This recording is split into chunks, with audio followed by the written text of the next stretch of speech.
Hello everybody, my name is Jonathan Bast, and I am here to inform you on a topic that I've been researching in the past week or two. Okay, so imagine being out on a beach or riding in a boat and you see dolphins slightly rise above the water. Suddenly you become a little curious, maybe even a little scared. You continue to look out, wondering what type of animal it could be. And suddenly you see a dolphin coming clearly out of the water.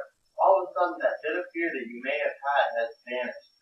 And you realize that you're witnessing one of the most beautiful animals of the ocean.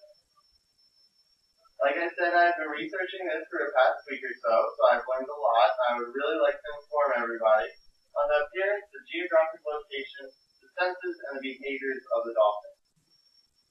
I'll begin by describing the appearance. The dolphin has a really distinguished look compared to the other 25 species of dolphins. According to the American Cetacean Society, they range to about 8 to 12 feet, and to weigh up to, have been recorded to weigh up to 1,430 pounds, even though most of them weigh around 400 to 800 pounds. They have a gray upper body, and then a pale, like pinkish, white belly. This is actually used for a defense mechanism. The predators that are looking at them from above, they see the dark ocean floor. So their dark body blends in, and then the predators looking up see the sunny surface of the ocean. And so this kind of camouflages them either way. Also, they have a very short and stubby beak that's kind of bottle-like. It looks really like a bottle, and that's how they get their nose, the bottlenose dolphin. They use this beak to eat fish, squid, and crustaceans. They also use this short beak as a defense mechanism. They use this during shark attacks, and they beat the sharks on their very sensitive belly just continuously until death. Their appendages consist of a dorsal fin on the center back, and then two moderate-length pointy clippers on either side, and then a tail that they call a fluke. It's a broad, curved tail that notches in the middle. Now that we can spot a bottlenose dolphin if we see one, where would we look for one? Bottlenose dolphins are found all over the world. They're not just centered in one ocean or the other.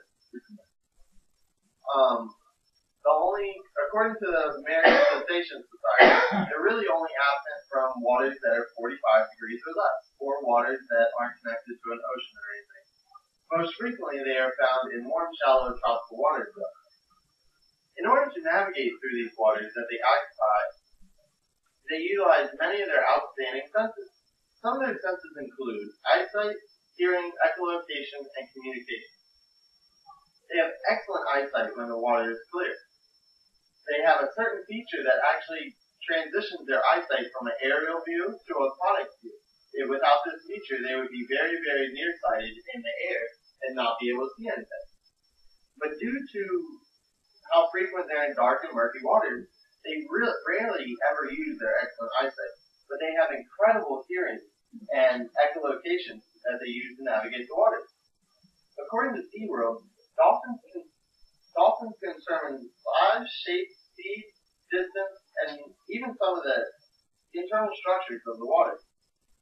They are also very excellent communicators. Even though they don't have an actual dolphin language, they have their own voice, just like humans do. You recognize a human by their voice, and they have their own high pitch, frequency, and pitch that everyone has a very unique one. And now that you know the main senses of the bottlenose dolphins, let's see how some of them use their senses in their social behavior. They have a very, very unique social behavior, and they're extremely playful. According to a study done at Western Illinois University, bottlenose dolphin social behavior and organization are one of the most complex and advanced in the animal kingdom. They swim in pods. They're kind of like families, and these pods almost solely depend on the depth of the water. In shallow waters, they can be around 7 or 8 dolphins, and then in the ocean, the deep ocean, they can range up to 100 dolphins. These pods come together to form herds, that could consist of hundreds of dolphins swimming all together at the same time. These herds are meant for feeding and defense.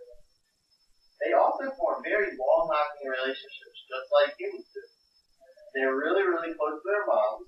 And male dolphins form really close relationships with other male dolphins. That's our lifelong relationships, just like we do with our friends. Most of their day is spent jumping in the waves, tossing seaweed to one another, and carrying objects around. I was reading Fun with Dolphins by Babel Thomas, and she says that this playful activity is actually linked to practicing for hunting and defense and how to eat their food. They don't have instincts like a lot of other animals, so they have to really learn how to do everything, and this is how they're going to teach them by these playful games. They're also very, very protective and caring animals. For example, if a dolphin is deep in the ocean and he's drowning, because maybe if they're unconscious, dolphins are also voluntary breathers. So it's not like us where we can go to sleep and then we're just breathing. They have to actually make an intention to breathe. And so sometimes they become unconscious and then they'll stop breathing, so they have to bring them up, all the dolphins will come together and bring them up to the top of the ocean and assist them in their breathing to make sure they try to get back to life.